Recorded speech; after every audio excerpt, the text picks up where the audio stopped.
오늘은 하나님은 왜 우리를 구원하셨습니까? 라는 제목으로 말씀을 묵상하도록 하겠습니다.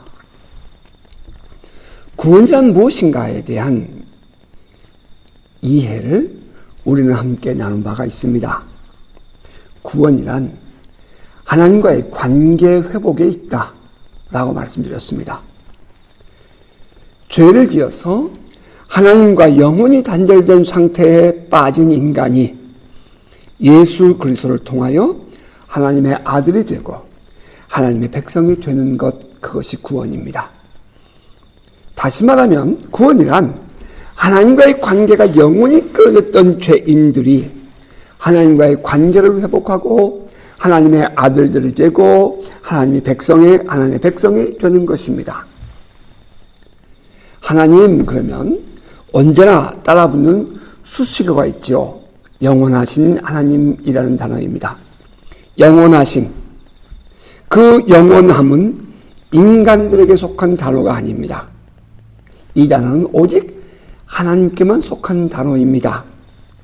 이 세상의 모든 것들은 결코 영원할 수 없습니다. 오직 한 분 하나님만 영원합니다. 인간들은 죄를 지어서 그 영원성에서 단절되었지요. 그런데 그 하나님의 영원하심에 참여하는 것, 우리는 그것을 영생에 들어간다라고 말합니다. 영생이란 영원히 죽지 않고 영원히 사는 것을 의미할 수도 있겠지만 좀 더 정확한 의미는 하나님의 영원하심에 참여하는 것, 하나님의 속성에 참여하는 것이라고 말할 수 있겠습니다. 하나님과 단절되어 버린 인간이 영원함이라는 하나님의 속성에 참여할 수 있게 된 것, 이것이 또 하나의 구원의 의미인 것입니다. 예수 그리스도를 믿어 하나님의 자녀가 되고 하나님의 백성이 되며 그로 인해서 하나님과의 영원한 관계 속에 들어감, 이것이 구원입니다. 그리고 오늘의 본문에 의하면 또 하나의 구원에 대한 이해를 우리는 가질 수 있습니다. 그것은 죽은 자가 살아남입니다. 이것은 단순히 생명이 끊어지는 그런 죽음을 의미하는 것이 아닙니다. 하나님과 영원한 단절 속에서 생명을 잃어버린 상태를 의미합니다. 성경은 이렇게 말하죠. 본문 2장 1절입니다. 그는 허물과 죄로 죽었던 너희를 살리셨도다. 그때 너희는 그 가운데서 행하여 이 세상 풍조를 따르고 공중의 권세 잡은 자를 따랐으니 곧 지금 불순종의 아들들 가운데서 역사하는 영이라.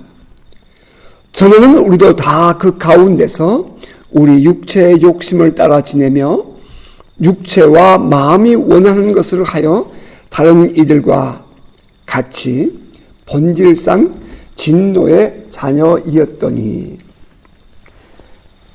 허물과 죄로 죽었던 자를 살리심, 이것이 구원입니다. 그런데 사도는 이 허물과 죄로 죽었던 자를 설명할 때에 이 세상의 풍조를 따르고 공중에 권세 잡은 자를 따른 자들이라고 설명을 합니다.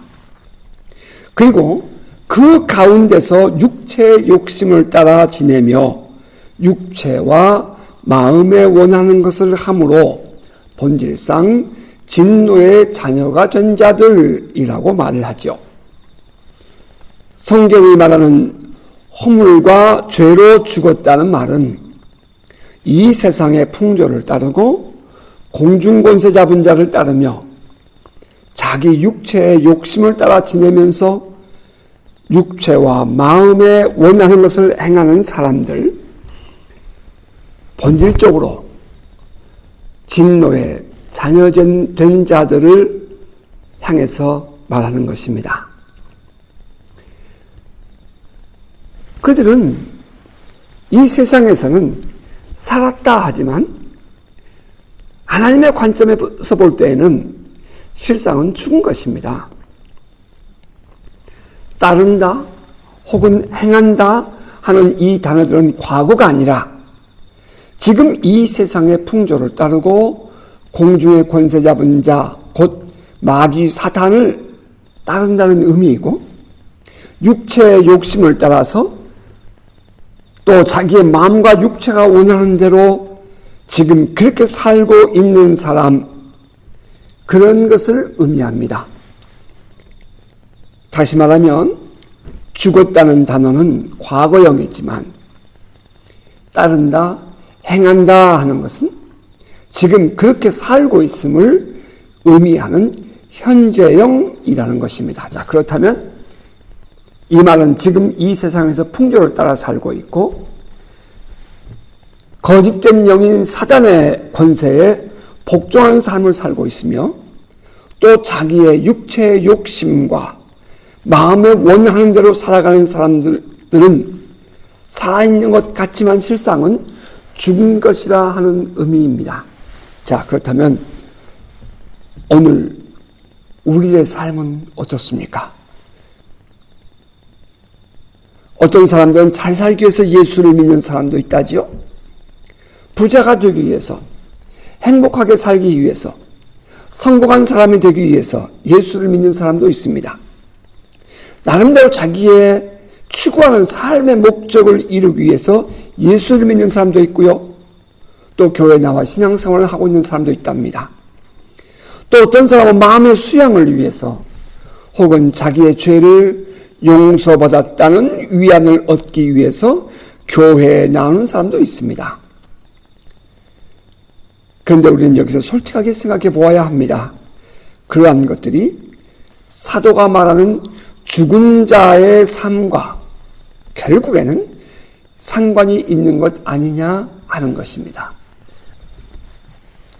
그때에 너희는 그 가운데서 행하여 이 세상 풍조를 따르고 공중의 권세에 잡은 자를 따랐으니 곧 지금 불순종의 아들들 가운데서 역사하는 영이라. 전에는 우리도 다 그 가운데서 우리 육체의 욕심을 따라 지내며 육체와 마음에 원하는 것을 하여 다른 이들과 같이 본질상 진노의 자녀이었더니 라고 말합니다. 성경은 이러한 삶은 살아있는 것이 아니라 죽은 것이라고 말했다는 점을 기억해야 합니다. 구원받았다는 것은 이처럼 죽은 자의 삶에서 산 자의 삶으로 들어온 것을 의미합니다. 허물과 죄로 죽었던 너희를 살리셨도다. 사도가 말하는 살리셨다라는 말은 우리가 지금은 비록 이 세상에 살고 있지만 이 세상에 속한 자들이 아니라는 말입니다. 우리는 여기서 우리의 구원이 이 세상에 속한 것이 아님을 알 수 있습니다. 오히려 우리가 이 세상에서의 성공을 추구하는 자기 목적을 추구하는 삶을 사는 것이 아니라 이 세상을 뛰어넘는 더 높은 지고선, 인간을 만드신 분의 뜻을 이루는 삶을 사는 것을 말한다는 것입니다. 그것이 산자의 삶인 것입니다. 이 세상에서의 삶을 벗어나서 새로운 삶을 살고 누리는 것, 이것이 구원입니다. 우리 본문의 말씀을 좀 더 나아가 보십시다. 사도는 다음 절에서 이렇게 말을 합니다.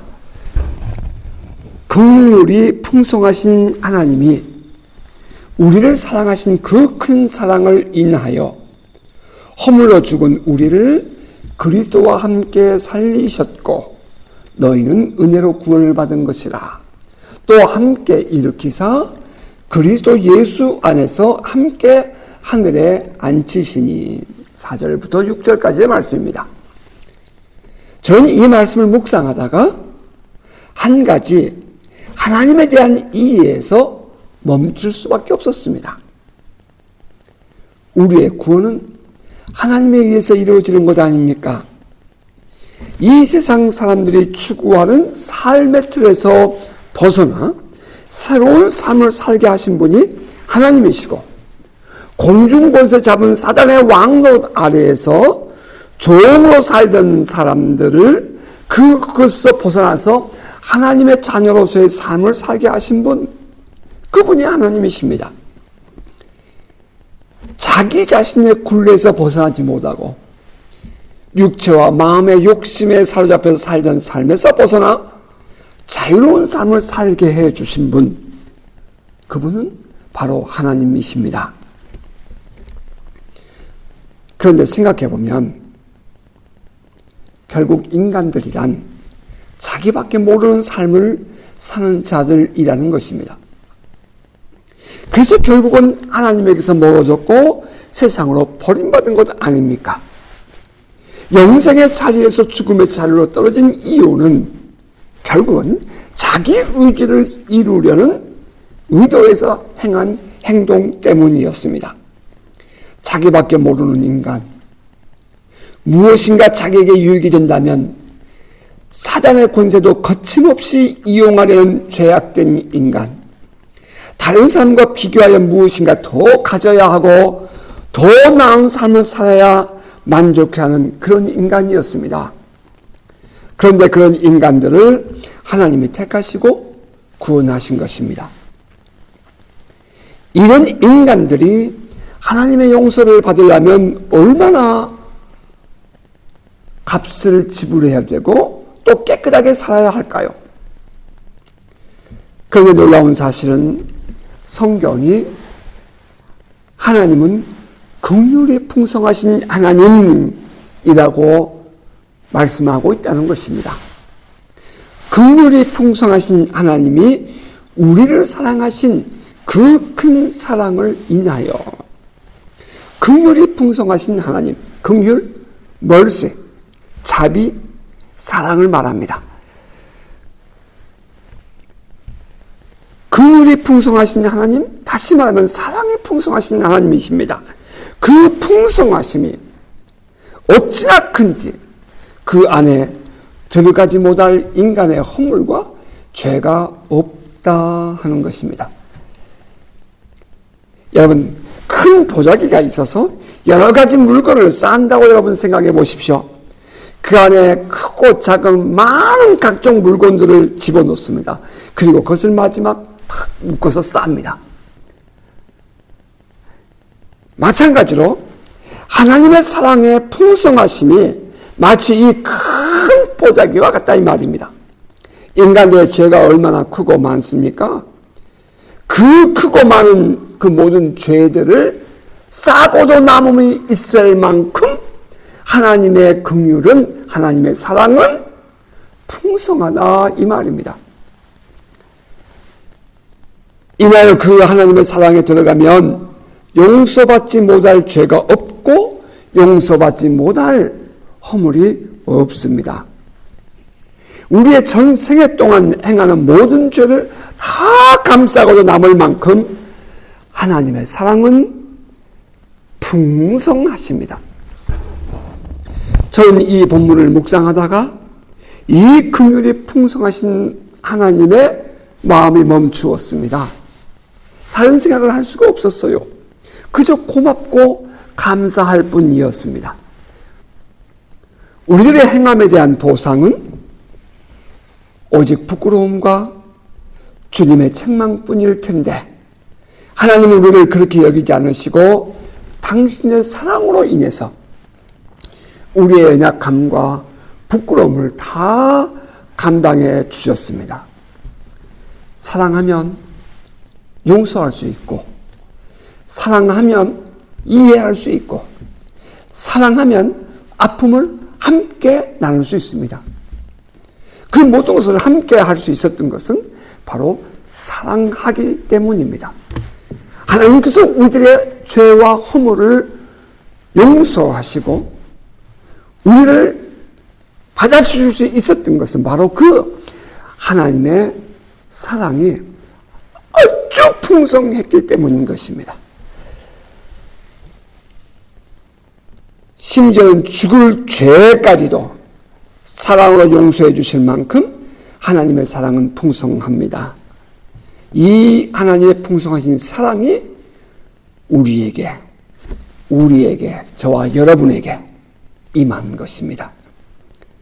성경은 이렇게 말합니다.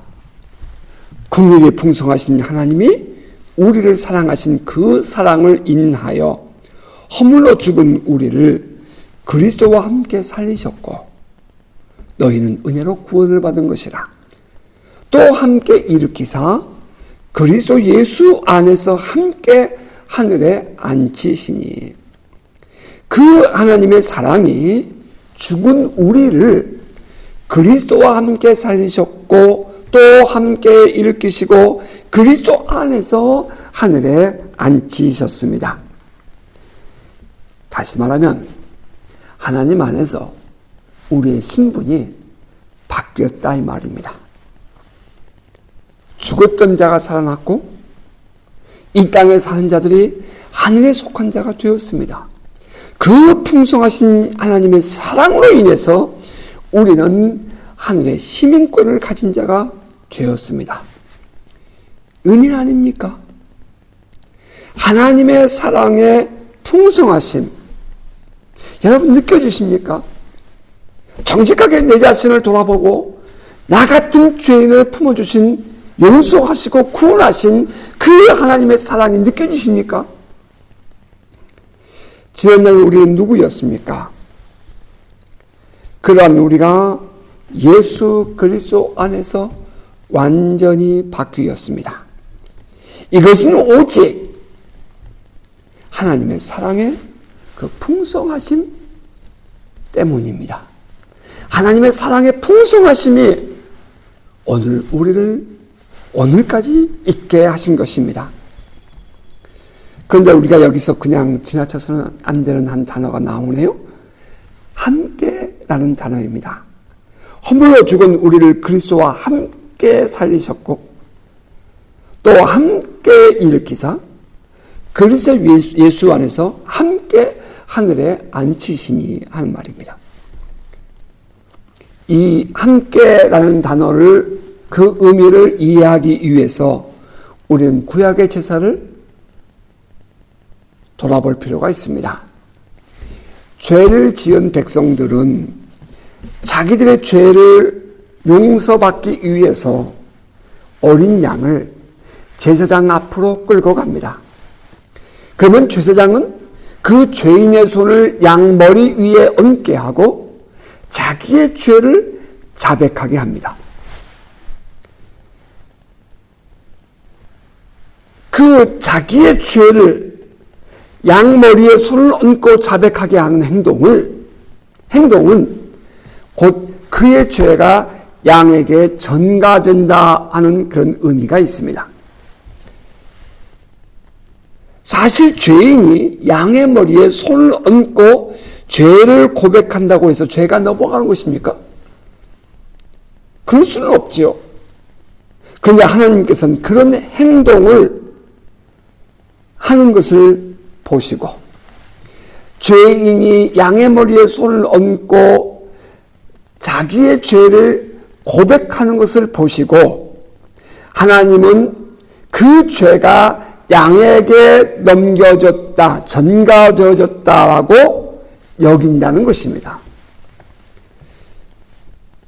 그리고 이제 제사장은 그 양을 양 잡는 곳으로 끌고 가서 죽입니다. 그리고 그 양의 피를 손바닥에 가지고 와서 성소에 가서 뿌림으로 이제 죄 사함을 선언해 주게 됩니다. 그러면 이제부터 이 죄인은 의롭다함을 받는 것입니다. 여러분, 양이 죽었지 죄인이 죽었습니까? 죄값은 사망입니다. 죄 지은 사람이 죽어야 마땅합니다. 그런데 제사장 앞에서 그 양의 머리에 손을 얹고 죄를 고백했던 그 양이 죽은 것을 하나님은 죄인이 죽은 것으로 죄값이 지불된 것으로 인정을 해 준 것입니다. 여기에 인정하다, 간주하다, 영어로 count라고 얘기해요. 간주하다라는 법적인 효력이 나타나게 됩니다. 양 머리에 내 죄를 고백하고 양을 잡아 죽였다. 그리고 그 피를 제단에 가서 뿌렸다. 그래서 하나님으로부터 내 죄값이 용서받았다. 나의 생명을 대신하여 그 양이 죽었다라는, 그렇게 인정해 주는 것, 간주해 주는 것, 그것은 법적인 효력을 갖는다는 것입니다. 하나님께서 그 죄인이 양과 함께 죽은 것으로, 죄값을 지불한 것으로 간주해 주셨다 하는 것입니다. 자, 여기서 함께라는 단어가 갖는 의미가 이해됩니다. 우리는 죄로 죽었던 자들입니다. 그런데 예수 그리스도와 함께 살리셨습니다. 예수 그리스도 안에서 예수 그리스도와 함께 살리신 것입니다. 그리고 그 그리스도 예수와 함께 일으키셨고, 그리스도 예수 안에서 그 그리스도 예수와 함께 하늘에 올리워졌습니다. 그리스도 예수와 함께 말입니다. 우리가 그리스도 예수 안에서 받은 복이 바로 이 함께입니다. 예수께서 십자가에 죽으셨을 때에 우리는 예수와 함께 죽었습니다. 예수께서 무덤에 장사되셨을 때에 우리는 예수와 함께 장사 지낸 바 되었고, 예수께서 부활하셨을 때에 우리도 예수와 함께 부활하였습니다. 그리고 예수께서 승천하셨을 때에 우리도 예수와 함께 승천한 것입니다. 이때 우리에게 이런 질문이 나올 수 있겠죠? 우리 몸은 여기 있는데요. 맞습니다. 우리의 몸은 여기에 있습니다. 한편 예수의 죽으심과 부활도 2000년이 넘은 그 2000년 전의 사건이었습니다. 그렇다면 우리가 어떻게 이 예수의 죽음과 부활에 동참할 수 있을까요? 여기서 또다시 간주한다 혹은 여긴다라는 그 말이 법적인 의미를 갖게 됩니다. 우리가 예수 그리스도를 나의 구주로 영접하고 예수를 믿으면 하나님은 우리를 그리스도 예수 안에 있는 자로 여겨주십니다. 간주해 주십니다. 예수 그리스도 안에 사는 자로 하나님이 인정하고 받아들여 주는 것입니다. 여기에 여긴다, 간주한다 하는 이 말은 법적인 효력을 갖는 단어입니다. 마치 죄인이 양의 머리에 손을 얹고 죄를 고백할 때에 그 죄가 양에게 전가되는 것으로 여겨지는 것처럼 말입니다. 우리가 우리의 죄를 자백하고 예수 그리스도의 죽으심과 부활을 통한 죄 사함을 믿으면 우리는 이것을 요한복음 1장에서는 영접한다라는 단어로 썼죠. 하나님은 우리를 죄가 없다, 죄가 사해졌다, 용서받았다 라고 여겨주십니다. 이것이 그리스도 예수 안에서 우리가 누리는 삶입니다. 하나님이 우리에게 허락하신 구원의 은혜인 것입니다. 자, 그런데 이것이 전부가 아니죠. 하나님께서 우리를 구원하신 데에는 이유가 있답니다. 본문 에베소 2장 7절 이하 10절의 말씀을 제가 쭉 읽어드리겠습니다. 이는 그리스도 예수 안에서 우리에게 자비하심으로써 그 은혜의 지극히 풍성함을 오는 여러 세대에 나타내려 하심이라. 너희는 그 은혜에 의하여 믿음으로 말미암아 구원을 받았으니 이것은 너희에게서 난 것이 아니요 하나님의 선물이라. 행위에서 난 것이 아니니 이는 누구든지 자랑하지 못하게 함이라. 우리는 그가 만드신 바라 그리스도 예수 안에서 선한 일을 위하여 지으심을 받은 자니 이 일은 하나님이 전에 예비하사 우리로 그 가운데서 행하게 하려 하심이니라. 하나님께서 우리를 구원하신 목적이 무엇입니까? 본문 마지막 절 10절에 이렇게 말했습니다. 우리는 그가 만드신 바라 그리스도 예수 안에서 선한 일을 위하여 지으심을 받은 자니 이 일은 하나님이 전에 예비하사 우리로 그 가운데서 행하게 하려 하심이라.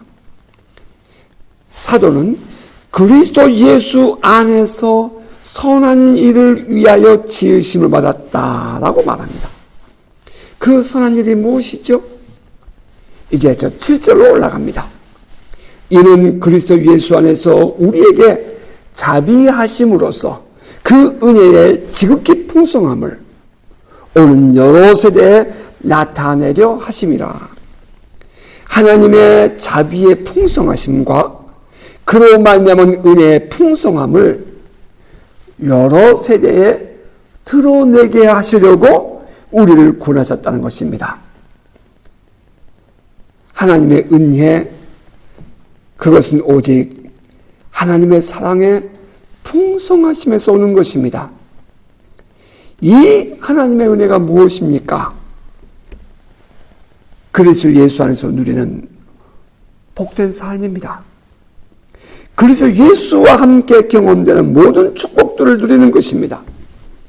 예수와 함께 살림을 받고 일으킴을 받고 하늘로 올려짐을 받는 것입니다. 예수 그리스도와 함께라는 말 속에 포함되는 그 모든 것을 누리는 삶, 그것이 은혜이죠. 이 은혜, 이 놀라운 은혜는 오직 하나님의 긍휼의 풍성하심에서 오는 것입니다.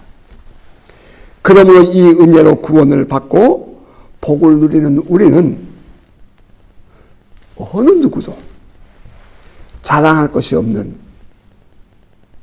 사람인 것입니다. 우리들의 삶을 통해서 드러나야 할 것이 있다면 오직 하나님의 사랑의 풍성하신 분이어야 합니다. 사도는 이렇게 말합니다. 너희는 그 은혜에 의하여 믿음으로 말미암아 구원을 받았으니 이것은 너희에게서 난 것이 아니요 하나님의 선물이라. 행위에서 난 것이 아니니 이는 누구든지 자랑하지 못하게 함이라. 만약에 우리가 자랑할 것이 있다면 무엇일까요?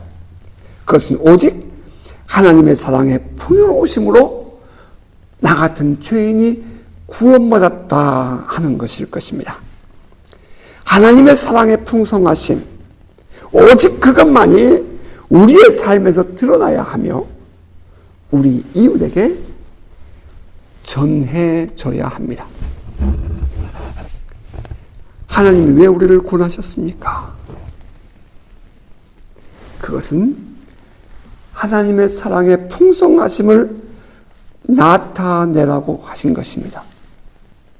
그 하나님의 사랑의 긍휼의 풍성하심이 없었다면 저와 여러분, 이 세상에 어느 누구도 살아남을 자는 없을 것입니다.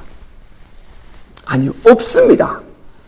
의인은 없나니 하나도 없다고 성경은 말하고 있기 때문입니다. 하나님의 사랑의 풍성하심을 나타내라 하는 것, 이것이 하나님의 에베소 성도들을 구원하신 목적이었고 또 사도 바울을 부르신 목적이었으며 오늘 이 세대를 살아가는 우리들에게 베푸신 구원의 목적인 것입니다. 오늘날 우리가 살고 있는 삶의 정황을 봅니다. 만일 하나님의 사랑의 풍성하심이 이 큰 보자기와 같아서 이 세상 모든 사람의 죄를 품고 용서할 수 있다면 그것으로 충분하지 않을까요? 그 하나님의 사랑이 표현된 것이 바로 예수 그리스도의 십자가와 부활인 것입니다. 예수 그리스도의 죽으심과 부활이 갖는 의미는 이 모든 세대를 통해서 효과가 있다. 아직도 효력이 있다. 죄인들을 구원할 능력이다 하는 사실입니다. 바로 이것이 하나님의 긍휼, 하나님의 사랑의 풍성함입니다. 우리는 그러한 은혜를 입은 사람들입니다. 자, 그렇다면 이제는 나 아닌 다른 사람에 대해서 이해와 용서, 용납과 포용, 그리고 사랑과 동행이 가능해지지 않겠습니까? 이유는 우리가 그러한 은혜를 입은 자들이기 때문입니다. 말씀을 맺으십시다. 이 하나님의 사랑으로 말미암아 우리에게 허락된 그 은혜의 풍성함, 그 하나님의 사랑의 풍성함, 은혜의 풍성함은 이제 여러 세대에 거쳐서 또 여러 환경 속에서 오늘날 삶의 환경 속에서, 정황 속에서 증거돼야 하는 것입니다. 바라기는 우리의 삶의 현장에서 이 내가 받은 은혜가 간증되고 증거되는 복된 성도 되기를 축복합니다. 이 일이 하나님이 우리를 구원하시고 우리에게 기대하신 선한 일이기 때문입니다. 아멘. 같이 기도하겠습니다. 하나님 안에 감추어진 비밀, 하나님께서 우리를 얼마만큼 사랑하셨으며 우리를 향하신 하나님의 사랑이 무엇인지를 또 다시 한번 깨닫게 해 주셔서 고맙습니다. 아무리 돌아보아도 부족한 것 투성이고 아무리 생각해 보아도 자격이 없는 저희들인데 하나님의 그 긍휼의 풍성하심이 저희들을 용서해 주시고 품어주시고 또 그리스도 안에서 누리게 하시니 참으로 감사합니다. 하나님, 이 은혜, 내가 받은 이 은혜 또 다른 사람들에게 증거하게 하시고 이 부르심에 합당한 삶을 살아가는 우리 모두가 되게 하여 주옵소서. 이 시간은 가정에서 예배를 드리며 하나님의 얼굴을 구하는 사랑하는 성도들을 주의 이름으로 축복합니다.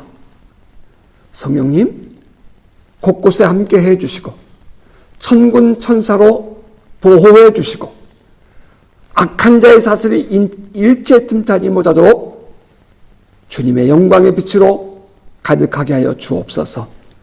주님께 드리는 예물을 흠양하시고 하나님께 영광되고 이 땅에 하나님의 뜻을 이루는 귀한 삶이 되어지도록 하나님 응답하여 주옵소서. 함께 하신 하나님, 이번 한 주간 동안도 주님 품에 품어주시고 가정들마다 일터마다 삶의 현장에 주님의 손길, 그리스도 안에서 약속되어진 그 모든 은혜를 마음껏 누리는 온 성도들 되게 하여 주옵소서. 또 이 시간도 세계 곳곳에서 코비드-19, 이 세계적인 대유행병으로 말미암아, 전염병으로 말미암아 두려워하며 고통 중에 있는 영혼들을 불쌍히 여기시고 오늘 이 세대를 향한 아버지의 뜻이 속히 드러나 모두가 건강한 모습으로 하나님을 찬양하며 예배하는 그날이 속히 올 수 있도록 주님 축복하여 주옵소서. 문지방과 문설주에 어린 양의 피를 발랐던 그 가정들을 구원하셨던 하나님, 오늘 이 예배 가운데 임하신 하나님, 사랑하는 우리 온 성도들을 구원하시고 보호하시고 다시 만날 날까지 주님이 동행하여 주옵소서. 함께 하신 하나님 기대하며 예수님의 이름으로 축복하며 기도하옵나이다. 아멘. 이제는 우리 주 예수 그리스도의 은혜와 아버지 하나님의 넓고 크신 사랑하심과 성령의 감화, 감동, 교통, 충만하심이 구원의 의미를 다시 한번 깨닫고 감사와 감격하는 마음으로 긍휼에 풍성하신 하나님 나의 삶에서 증거하며 살기로 다짐하는 사랑하는 우리 온 교우들 머리머리 위에 이제로부터 영원토록 함께 있을지어다. 아멘.